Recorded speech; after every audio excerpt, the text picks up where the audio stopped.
अर्ज किया है कि लगता है समंदर को घुमाना है। घमंड। अर्ज किया है कि लगता है समंदर को बहुत घुमान आया है। समंदर को बहुत घुमाना है। अपना एटीट्यूड कम थोड़ी। अर्ज किया है कि लगता है समंदर को बहुत घुमान आया है, तो चलो कश्ती वहीं मोड़ दो जहां तूफान आया है।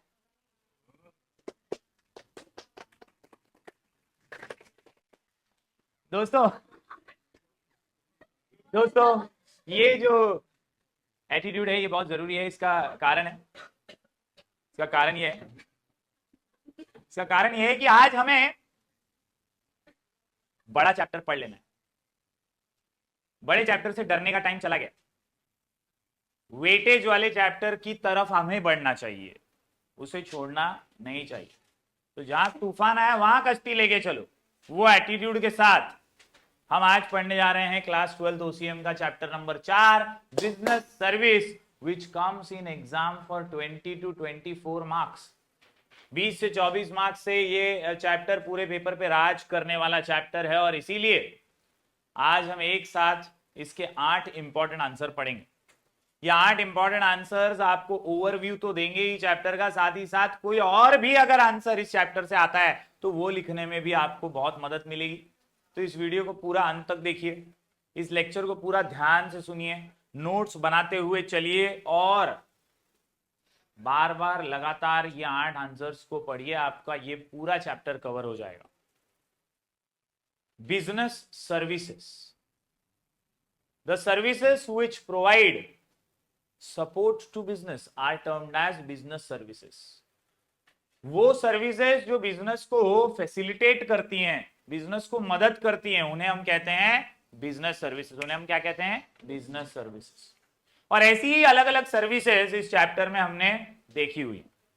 फिर वो बैंकिंग सर्विस हो, वेयर हाउसिंग सर्विस हो, ट्रांसपोर्ट कम्युनिकेशन सर्विस हो, या इंश्योरेंस जैसी फैसिलिटीज हो, ये सारी अलग अलग सर्विसेज इस चैप्टर को बनाती हैं। अगर आपको ओसीएम में अपना बेड़ा पार करना है तो इस चैप्टर को आर पार करना है। इस चैप्टर के रिलेटेड नोट्स आपके पास ऑलरेडी होंगे। डिजिटल नोट्स अगर आपको चाहिए पीडीएफ फॉर्म्स में, तो वो आपको Telegram channel sky education official पे मिलेंगे। वहां पे इसके शॉर्ट कोड के साथ ऐसे पीडीएफ अवेलेबल है। तो अगर आप अभी तक टेलीग्राम चैनल ज्वाइन नहीं किए हैं तो जरूर कर लीजिए। 30,000 से भी ज्यादा स्टूडेंट्स वहां पर जुड़े हुए हैं। Sky education official Telegram channel का लिंक डिस्क्रिप्शन में है। पहला आंसर आज का है वेयर हाउस के टाइप्स। वेयर हाउस आम भाषा में गोडाउन्स। ये गोडाउन्स बहुत इंपॉर्टेंट रोल प्ले करते हैं गुड्स को स्टोर करने का। इनका इंपॉर्टेंट काम, इनका मुख्य काम क्या है? दृष्टि, गुड्स को स्टोर करने का, प्रोडक्शन से कंजम्पशन तक सेम तरीके का गुड्स रहे, जैसा बना था वैसा ही मेंटेन रहे। इसलिए वेयर हाउसेस बहुत उपयोगी होते हैं। और इसीलिए आज अलग अलग प्रकार के वेयर हाउसेस से हम शुरुआत करते हैं। क्वेश्चन का नाम है types of warehouse, answer का नाम GDP gold cooperative bonded, GDP gold cooperative bonded, GDP gold cooperative bonded, GDP gold cooperative bonded, GDP gold. Yes, warehousing refers to storage of goods and consists of all those activities which are connected with storage and preserving of goods. मतलब warehousing के अंदर हर वो चीज होती है जहां goods को store और प्रिजर्व किया जाता है। तो उसके अंदर जो भी सारी एक्टिविटीज होती हैं स्टोर और प्रिजर्व करने से रिलेटेड, वो सब वेयरहाउसिंग में शामिल है। सबसे पहला वेयरहाउस है जी से गवर्नमेंट हाउसेस, यानी गवर्नमेंट वेयर हाउसेस। जीडीपी में जी से क्या है? Government ware house. जीडीपी में जी से क्या है? Government ware house. जीडीपी में जी से क्या है? गवर्नमेंट। नाम से ही बोलता है क्या? सरकारी है। क्या है ये? सरकारी है। याद रखने का, these where houses our own, manage and control by the central and state government. जो सरकार द्वारा संचालित हैं, सरकार द्वारा मान्यता प्राप्त हैं, ऐसे owned, controlled and managed by state या सेंट्रल गवर्नमेंट वाले वेयर हाउसेस को हम कहते हैं गवर्नमेंट वेयर हाउसेस। याद रखिए, it is difficult for small farmers, businessman, traders to own a warehouse.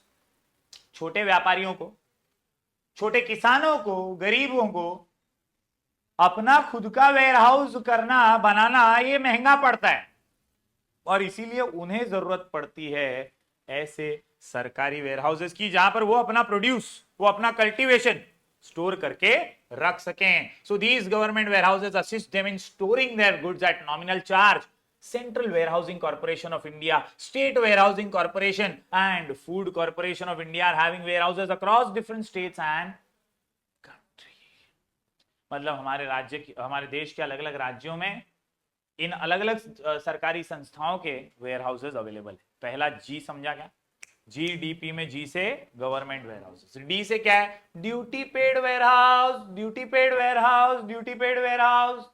नाम में इसका भी काम छुपा हुआ है. Duty paid warehouse, custom duty भर के जहां पर आप अपना कुछ समय के लिए सामान स्टोर करके रख सकें, ऐसे वेयर हाउस को हम ड्यूटी पेड वेयर हाउस कहते हैं. If an importer faces an problem in transportation of goods after making payment of duty, then goods can be stored at duty paid warehouse. समझ में आएगा?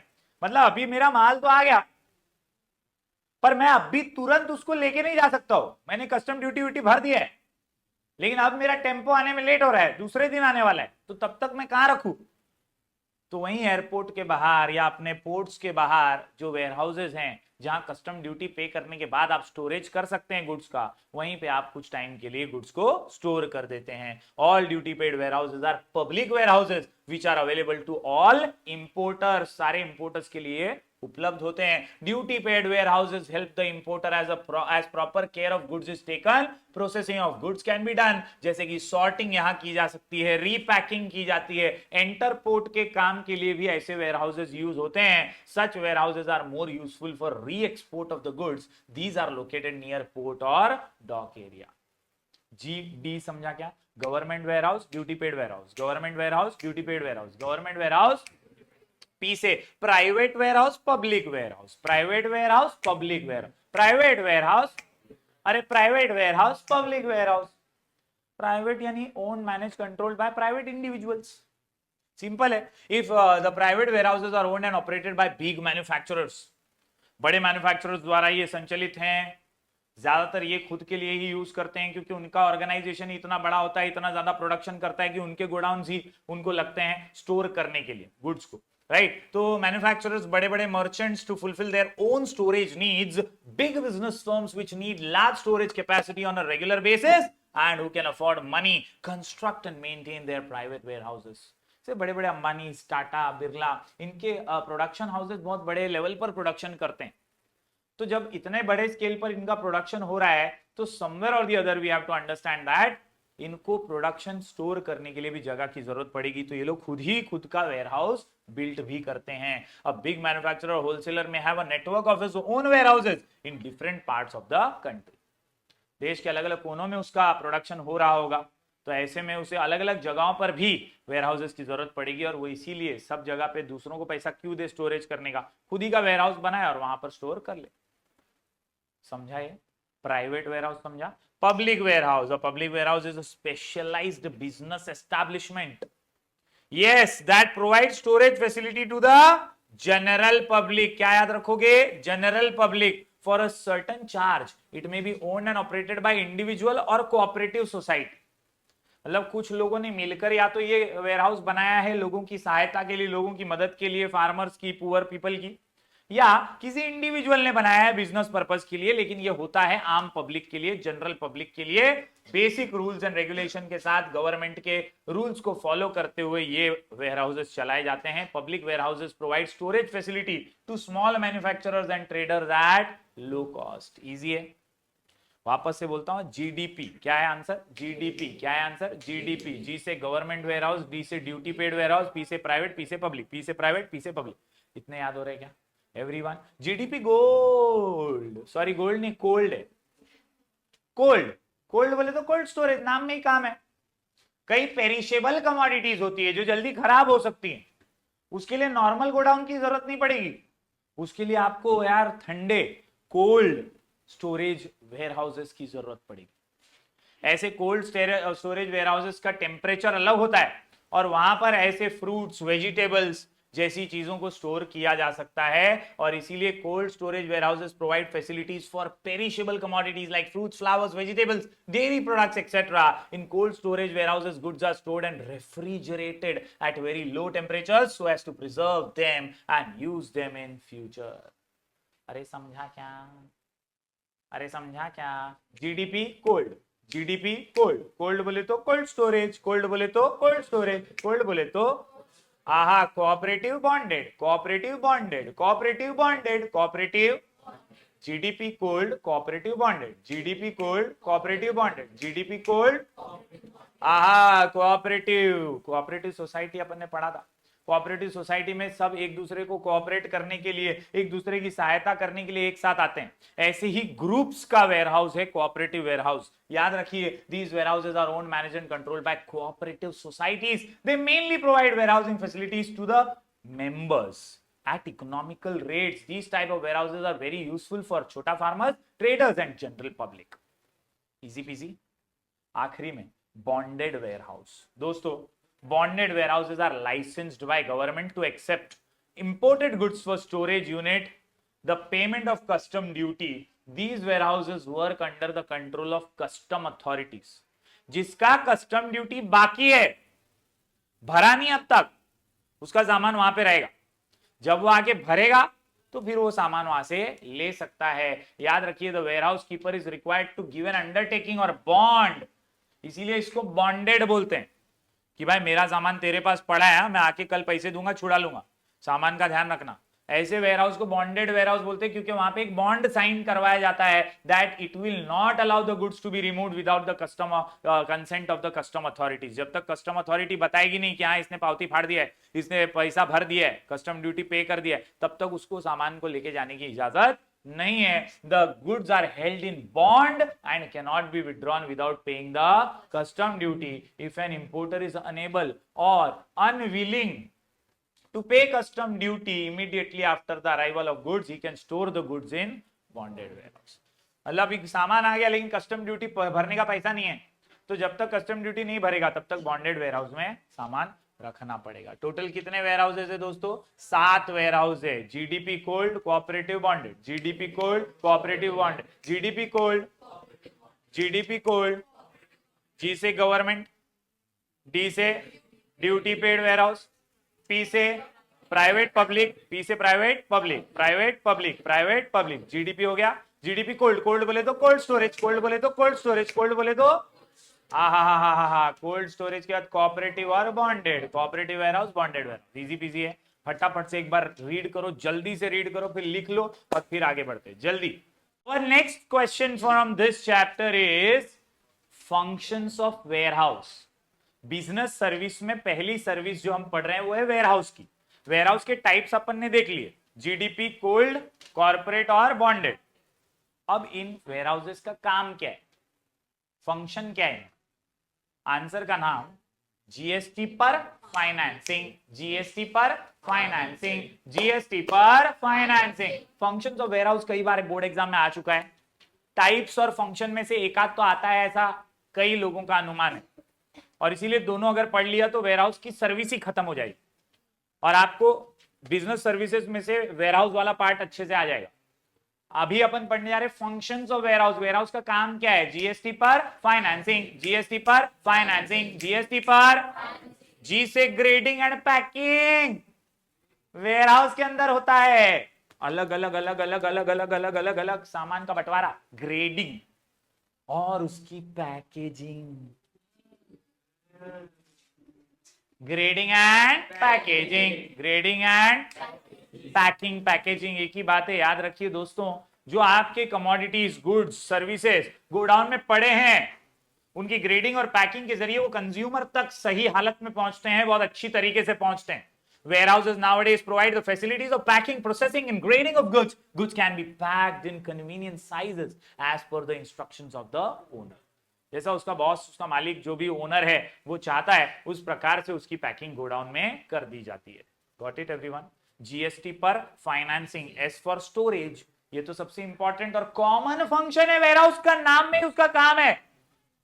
Warehouse बनाई इसलिए गए ताकि उसमें स्टोरेज हो सके, ताकि उसमें स्टोरेज हो सके, ताकि उसमें स्टोरेज यानी गुड्स को संभाल के रखना, जब वो प्रोड्यूस हुए हैं तब से लेकर उनके कंजम्पशन तक, कंज्यूमर तक पहुंचने तक वो अच्छे कंडीशन में, सेम कंडीशन में होने चाहिए, इसलिए स्टोरेज बहुत जरूरी होता है। This is the basic function of warehousing. Surplus commodities which are not needed, which are not needed immediately can be stored in warehouses। जिनकी अभी जरूरत नहीं है लेकिन आगे जाके मार्केट में वो बिकेंगे, तो उनको अभी फिलहाल के लिए स्टोर करके रख लेते हैं, इसी को कहते हैं हम स्टोरेज फैसिलिटी। जीएस समझा क्या? उसके बाद आता है टी। टी से 2 पॉइंट है, time and place utility, T से transportation. Time and place utility, T से transportation. Time and place utility, T से ट्रांसपोर्टेशन। वेयरहाउस है ना, वेयरहाउस ये समय और जगह दोनों की यूटिलिटी देता है। राइट टाइम पे गुड्स अवेलेबल हो जाए इसलिए टाइम यूटिलिटी देता है, और प्लेस यूटिलिटी देता है सही जगह पर, सही समय पर, सही जगह पर चीजें अवेलेबल हो जाएं, इसलिए स्टोरेज की फैसिलिटी देता है। That is why it provides time and place utility. याद रखिए, warehouses create time utility by preserving the goods till they are demanded, and it also creates place utility by providing goods at the place where they are required। Easy है, 2 line में, जो utility chapter eco में पढ़ा है उसी की line है ये।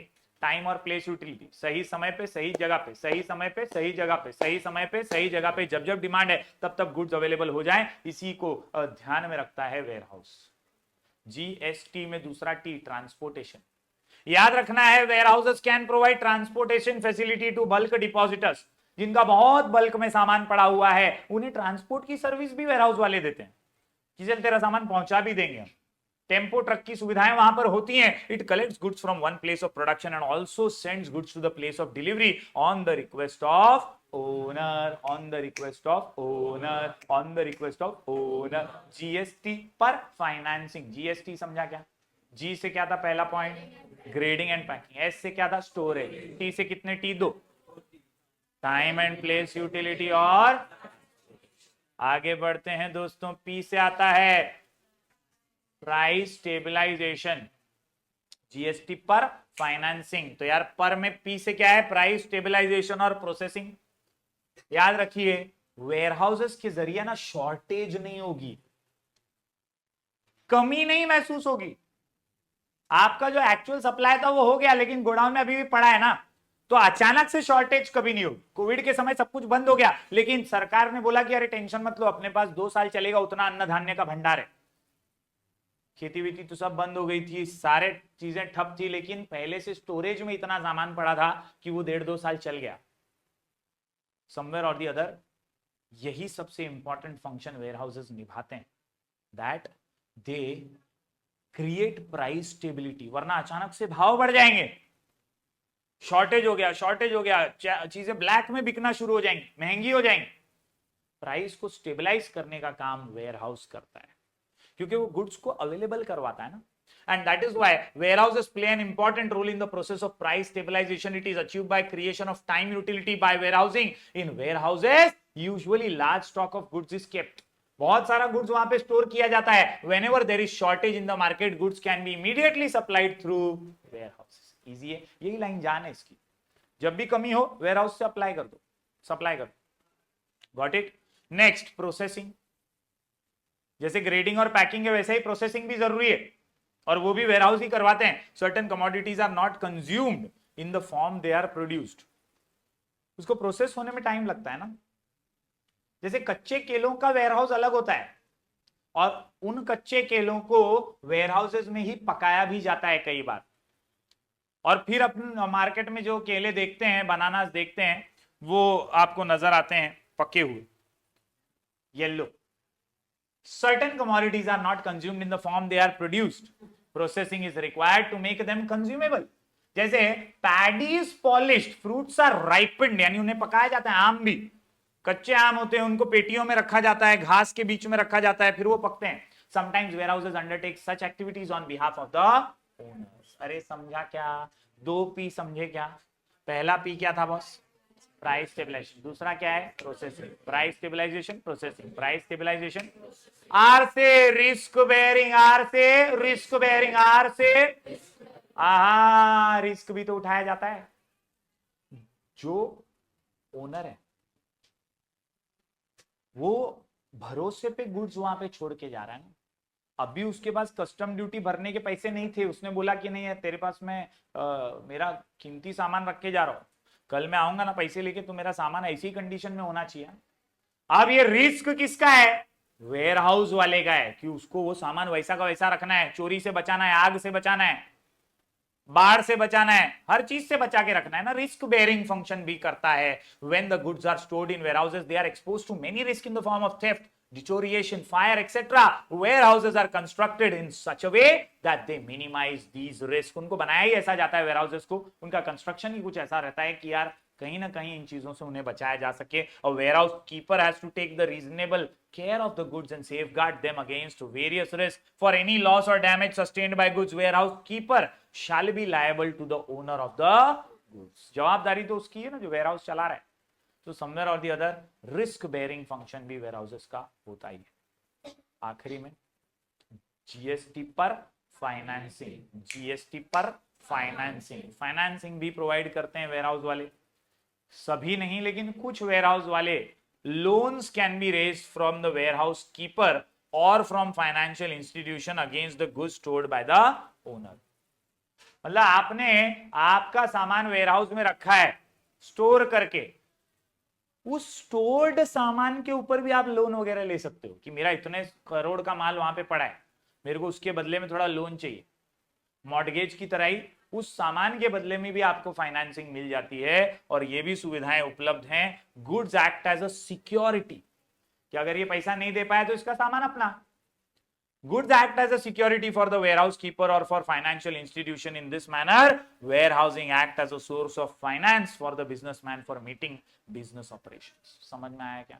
जीएसटी पर फाइनेंसिंग, फंक्शंस ऑफ वेयरहाउसेस, आंख बंद करके जरा ट्राई करो मेरे साथ। सबसे पहले जी से ग्रेडिंग एंड पैकिंग, एस से स्टोरेज, स्टोरेज के बाद टी से कितने टी? 2 टी।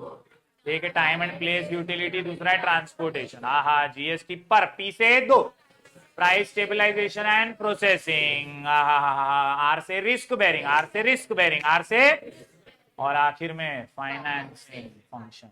याद रहेगा क्या? फटाफट से एक बार रिकैप मारो, जल्दी से पढ़ो फिर अगले क्वेश्चन पे आते। तो हमारा अगला क्वेश्चन है इस चैप्टर से, define bank and types of bank. Banking भी एक इंपॉर्टेंट बिजनेस सर्विस है और इस चैप्टर में हम बैंक्स के बारे में भी जानेंगे। बैंकिंग सर्विसेज का ये इंपॉर्टेंट चैप्टर बड़ा ही काम का है क्योंकि ये आपको डिफरेंट टाइप्स ऑफ बैंक बताता है कि कौन सी बैंक्स कौन सी सुविधाएं देती है। अलग अलग प्रकार की बैंक्स हमारे टेक्स्ट बुक में दी गई हैं, सभी को दिमाग में फिट करने के लिए और आसानी से याद रखने के लिए अपना शॉर्ट कोड है सी सीरीज, अपना शॉर्ट कोड है सी सीरीज, अपना शॉर्ट कोड है सी से 3 सी दिखाई देते हैं। Central bank, commercial bank, cooperative bank, central bank, commercial bank, cooperative bank, central bank, commercial bank, cooperative. C series, क्या? C series, types of bank, C series. C से central bank, जो देश का apex bank है, देश का top most bank, उसे कहते हैं सेंट्रल बैंक। हर देश में एक सेंट्रल बैंक होता ही है। अपने देश में उसका नाम है आरबीआई, अपने देश में उसका नाम है आरबीआई, अपने देश में उसका नाम है, जी हाँ दोस्तों, reserve bank of India is the central bank. यहां पर याद रखिए आरबीआई वाज एस्टैब्लिश्ड इन 1945 और यहां पर आरबीआई फ्रेम करती है monetary policy, currency note issue करती है, बैंकर टू द गवर्नमेंट है, बैंकर्स बैंक है और इसीलिए ये बहुत इंपॉर्टेंट बैंक मानी जाती है। बैंकिंग सिस्टम की सबसे top most bank central bank. दूसरे नंबर पे आती है कमर्शियल बैंक्स। ये वो बैंक्स हैं दोस्तों, ये वो बैंक्स हैं दोस्तों जो आम आदमी से डील करती है। आम आदमी जिन बैंकों से डील करता है वो है कमर्शियल बैंक। याद रखना है आपको कि कमर्शियल बैंक जो है ये हमारे ही आसपास होती हैं और सेंट्रल बैंक के गाइडलाइंस के अंडर चलती हैं और इसीलिए the commercial banks play an important role in economic and social development of a country. किसी भी देश के सर्वांगीण विकास में मनी सर्कुलेशन बहुत इंपॉर्टेंट होता है और वो मनी सर्कुलेशन करता कौन है? कमर्शियल बैंक ही करता है। It is the creator of credit, it is the creator of credit. हमने एक आंसर में पढ़ा भी है, एक हाथ दे एक हाथ ले, एक हाथ दे एक हाथ ले, एक हाथ दे। यही कमर्शियल बैंक का काम है। एक हाथ से वो लेती है डिपॉजिट और दूसरे हाथ से वो देती है loans and that is what is the function of any commercial bank. याद रहेगा, पहला सेंट्रल बैंक, दूसरा कमर्शियल बैंक। तीसरा कौन सा बैंक है बॉस? कोऑपरेटिव बैंक है। कोऑपरेटिव बैंक यानी क्या? सहकारी बैंक। हमारे आसपास में कमर्शियल बैंक्स भी होती हैं, कोऑपरेटिव बैंक्स भी होती हैं। कोऑपरेटिव बैंक ज्यादातर रूरल इलाकों में पुअर पीपल के लिए, फार्मर्स के लिए, उन लोगों के लिए जो बैंकिंग सुविधाओं से दूर है और जहां जहां कमर्शियल बैंक नहीं पहुंच पाती वहां पर पहुंचती है कोऑपरेटिव बैंक। याद रखिए, in India cooperative banks are registered under Indian cooperative society act and regulated under banking regulation act. Cooperative banks are popular in semi-urban and rural areas. Semi-urban and rural areas. Semi-urban and the main aim of cooperative bank is to provide credit to economically backward people. वो लोग जो banking सुविधा से दूर थे उन्हें banking सुविधाओं से जोड़ना, फार्मर्स और स्मॉल स्केल यूनिट से मिलना। Generally the cooperative bank works at 3 different levels. Works at 3 different level. Works at 3 different level पे काम करती है कोऑपरेटिव बैंक। प्राइमरी लेवल है, उसके अलावा स्टेट और डिस्ट्रिक्ट लेवल है। ये 3 लेवल्स पे कोऑपरेटिव बैंकें चलती हैं। याद रखिए, स्टेट यानी राज्य स्तर पे है, डिस्ट्रिक्ट यानी जिला स्तर पे, और प्राइमरी ये जो है ये केंद्र सरकार द्वारा संचालित बैंक मानी जाती है। CCC, central bank, commercial bank, cooperative bank. Central bank, commercial bank, cooperative bank. Central bank, commercial bank, याद रहेगा। आगे बढ़ते हैं सीरीज के अंदर। एस से सेविंग्स बैंक, एस से सेविंग्स बैंक, एस से सेविंग्स बैंक, एस से सेविंग्स बैंक। नाम से ही इसका काम है कि ये सेविंग की हैबिट क्रिएट करने वाला bank. The main objective of saving bank is to encourage savings of the people specially in rural areas, specially in rural areas.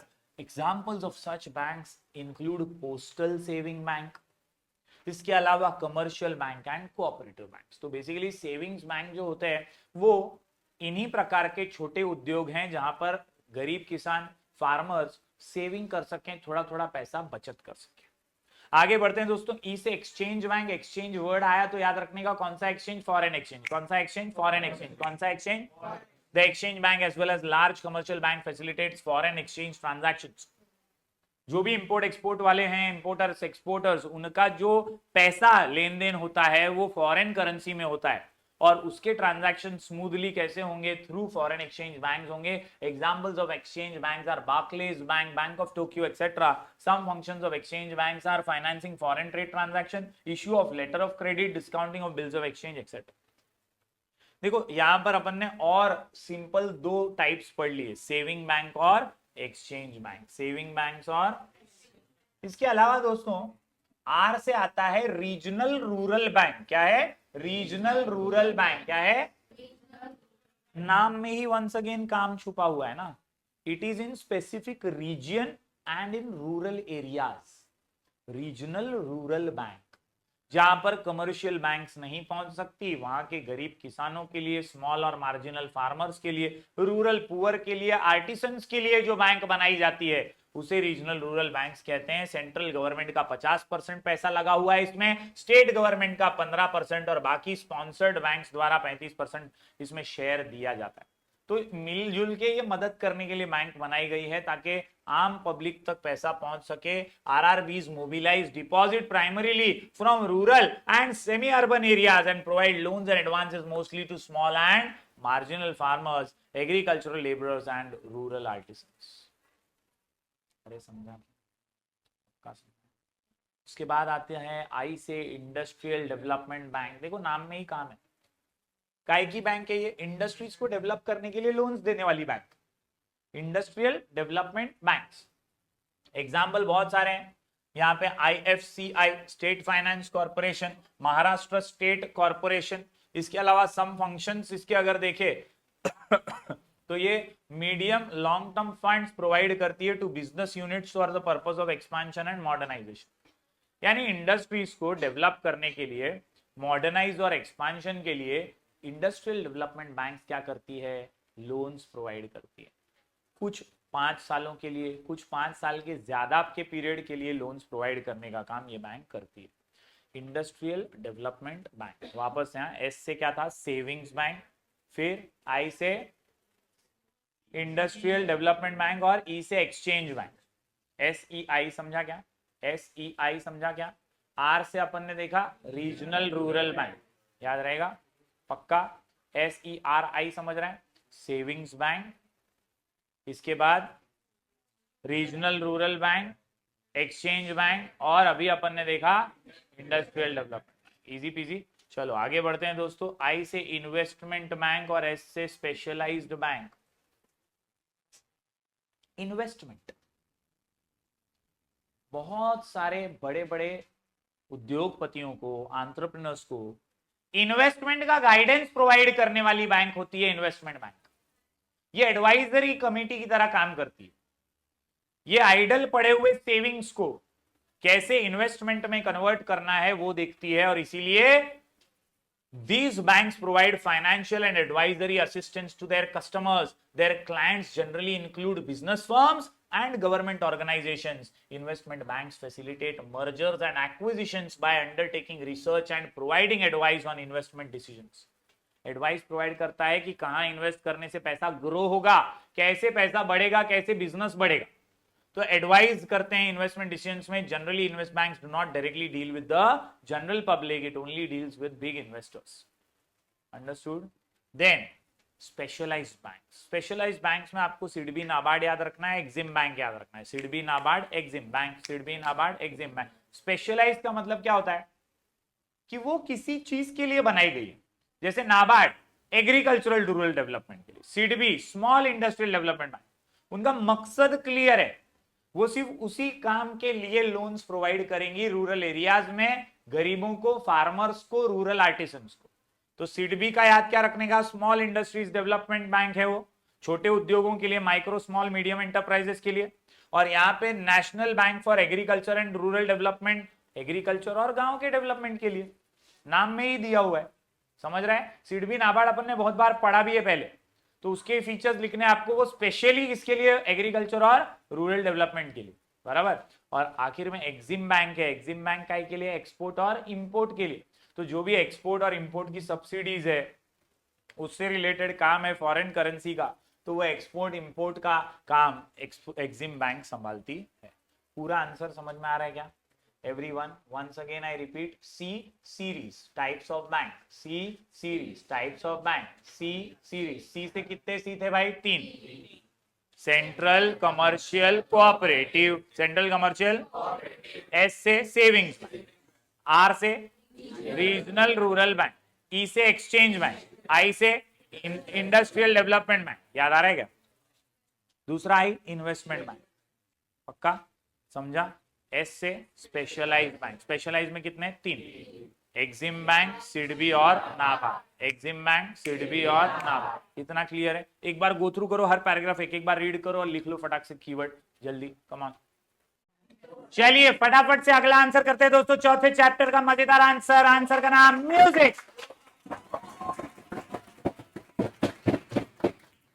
Energy, energy देखिए, सुनिए। चिराग, कमेंट कीजिए Chirag OP. Chirag OP, Chirag is very OP. I will tag him in Instagram so that you can also OP him. Chirag ने इतना ज्यादा energy दिखा दिया है दोस्तों। रात के बज रहे हैं 9, ये लोग यहाँ पे दोपहर के 2 बजे से बैठे हैं,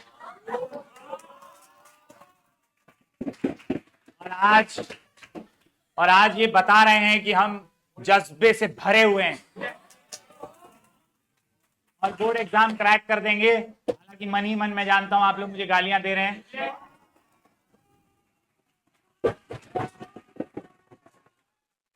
देखो कभी कभी ज्यादा बैठ के, अपने आप को मजबूर करके, अपने आप को फोर्सफुली पढ़ाई करने पे मजबूर जब आप करते हैं ना, तो उस दिन का जो आपका घिसाई है वो सबसे ज्यादा आपके ब्लेड को शार्प करता है। आपका दिमाग, आज जो आप पढ़ रहे हो वो आपको लंबे समय तक याद रहे।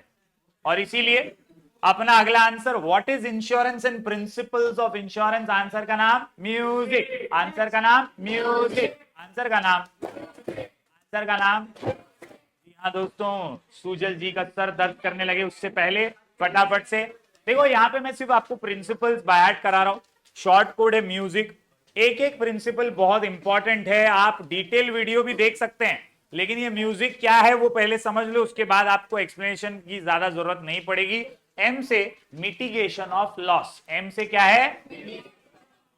मतलब जिसने इंश्योरेंस लिया है ना कुणाल, वो बैठा नहीं रह सकता कि अरे आग लग गया मेरा तो इंश्योरेंस है, आग लग गया मेरा तो इंश्योरेंस है। अबे आग लग गया है तो तू बुझाने का ट्राई तो कर। इसी को कहते हैं principle of mitigation of loss, जहां पर द ओनर और the policy holder must at least try to minimise the loss. Must at least try to minimise the loss. क्या समझा Amit? Insurer must always try to minimise the loss. कम से कम नुकसान हो इसकी कोशिश उसको भी करनी चाहिए। उसको ये नहीं सोचना चाहिए कि छोड़ना अपनी तो पॉलिसी है, ऐसा सोचेगा तो कैसे चलेगा। उसको कम से कम ये सोचना चाहिए कि यार लॉस कम हो। In case of uncertain events the insured must take all possible measures and necessary steps to control and reduce losses. Hence it is the responsibility of the insured to protect the property and avoid losses. समझा? आगे बढ़ते हैं दोस्तों। Principle of mitigation of loss के बाद you से आता है अटमोस्ट गुड फेथ। मतलब चिराग अपने पास आया है पॉलिसी बेचने के लिए, वो अपने को चूरन चपाट देगा तो अपन उसको चमाट देंगे। समवेयर और दी अदर अपने को याद रखना है कि यार फेथ है ना, फेथ वो ट्रस्ट बिल्डर है ना यार। मुझे उससे छुपाना नहीं है कुछ, किडनी की बीमारी के बारे में, हार्ट की बीमारी के बारे में, और झूठ बोल के इंश्योरेंस नहीं लेना है। और उसको भी कोई भी टर्म्स एंड कंडीशंस अपने कंपनी के मुझसे छुपाने नहीं है। अटमोस्ट गुड फेथ यही होता है जहां पॉलिसी देने वाला और पॉलिसी लेने वाला एक दूसरे से ट्रांसपेरेंट रहते हैं, क्रिस्टल क्लियर और करेक्ट इंफॉर्मेशन देते हैं। याद रहेगा, clear and correct information, clear and correct information, clear and mitigation of loss, utmost good faith. क्या पढ़ रहे हैं अपन? Principles of insurance. आंसर का नाम म्यूजिक, आंसर का नाम म्यूजिक, आंसर का नाम। एम से मिटिगेशन ऑफ लॉस, यू से अटमोस्ट गुड फेथ, यू से अटमोस्ट गुड फेथ, यू से आगे बढ़ते हैं दोस्तों। एस से सब्रोगेशन, एस से इंडेमनिटी वाले हर कॉन्ट्रैक्ट पे एप्लीकेबल है। इंडेमनिटी मतलब जो आपके नुकसान की भरपाई कर सके, जहां पर जैसे आप पहले थे वो सिचुएशन में आपको ला सके, उसको बोलते हैं इंडेमनिटी। और ज्यादातर इंडेमनिटी में ही सब्रोगेशन आता है दोस्तों। याद रखिए, as per this principle after the insured is compensated for the loss due to damage of property insured, the right of ownership of such property passes on to the insurer. मेरी bike थी, चोरी हो गई, bike थी चोरी हो गई, उसका इंश्योरेंस था, मैंने क्लेम कर लिया, क्लेम कर लिया, और मैंने पुलिस चौकी में रिपोर्ट भी लिखाया था कि मेरी बाइक चोरी हो गई। अब इंश्योरेंस कंपनी ने मुझे उसकी भरपाई दे दी, पैसे दे दिए। पूरी भरपाई मिल जाने के 6 महीने बाद पुलिस को वो बाइक मिल गई चोरों से। तो अब पुलिस मुझे वो बाइक थोड़ी देगी, किसको देगी? कंपनी को, इंश्योरेंस कंपनी को, क्योंकि अब उसका मालिकाना हक किसका हो गया है? कंपनी का। क्योंकि कंपनी ने मुझे तो उसका पूरा क्लेम दे दिया, तो मेरे पास तो पैसे आ गए ना on behalf of the bike. Concept समझ रहे क्या? तो इसी को कहते हैं सब्रोगेशन। जो ओनरशिप है वो ट्रांसफर हो जाता है once you have been claimed everything regarding the insurance. Subrogation समझा? म्यूजिक में मिटिगेशन ऑफ लॉस है पहला, कम से कम नुकसान की कोशिश करनी है। यू से utmost good faith, clear correct information देना है एक दूसरे को, लेने वाले को भी और देने वाले को भी। आई से क्या पढ़ा अपन ने अभी, सॉरी एस से क्या पढ़ा? सब्रोगेशन। सब्रोगेशन में याद रखने का ओनरशिप ट्रांसफर्स। ठीक है, आगे बढ़ते हैं। आई से इंश्योरेबल इंटरेस्ट। बिना इंश्योरेबल इंटरेस्ट के इंश्योरेंस होता ही नहीं। इंश्योरेबल इंटरेस्ट यानी वो चीज, वो वस्तु, वो प्रॉपर्टी, वो गुड्स जिसका इंश्योरेंस लेने वाले हो आप। लाइफ इंश्योरेंस में जान इंश्योरेबल इंटरेस्ट है, फायर इंश्योरेंस, मरीन इंश्योरेंस में गुड्स, ये इंश्योरेबल इंटरेस्ट है। इंश्योरेबल इंटरेस्ट यानी वो वस्तु जिसकी आपको बहुत पड़ी है, जिसको आपको बहुत फिक्र है, जिसकी वजह से आपको नुकसान हो जाएगा अगर वो ना रहे तो, और इसीलिए आप उसका इंश्योरेंस ले रहे हैं। Yes, insurable interest means some financial interest in the subject matter. The insured must have insurable interest. in the subject matter of insurance, insurable interest is applicable to all insurance contract. It is said to have insurable interest in subject matter when the existence of that subject matter puts the insured in financial benefit. यानी वो इतनी कीमती चीज है कि वो ना रहेगी तो मेरे को नुकसान हो जाएगा, लॉस हो जाएगा, इसलिए तो मैं उसका इंश्योरेंस निकलवा रहा हूं। कॉन्सेप्ट समझा? म्यूजिक में एम से मिटिगेशन ऑफ लॉस, यू से अटमोस्ट गुड फेथ, एस से सबरोगेशन, आई से इंश्योरेबल इंटरेस्ट। समझ में आ रहा है? आगे बढ़ते हैं दोस्तों। आई से इंडेमनिटी, इंडेमनिटी यानी गारंटी, इंडेमनिटी यानी गारंटी, इंडेमनिटी यानी assurance to put the policy holder in the same position where he was before the loss। मतलब मेरे पास गोल्ड था, वो गोल्ड का मैंने इंश्योरेंस लिया,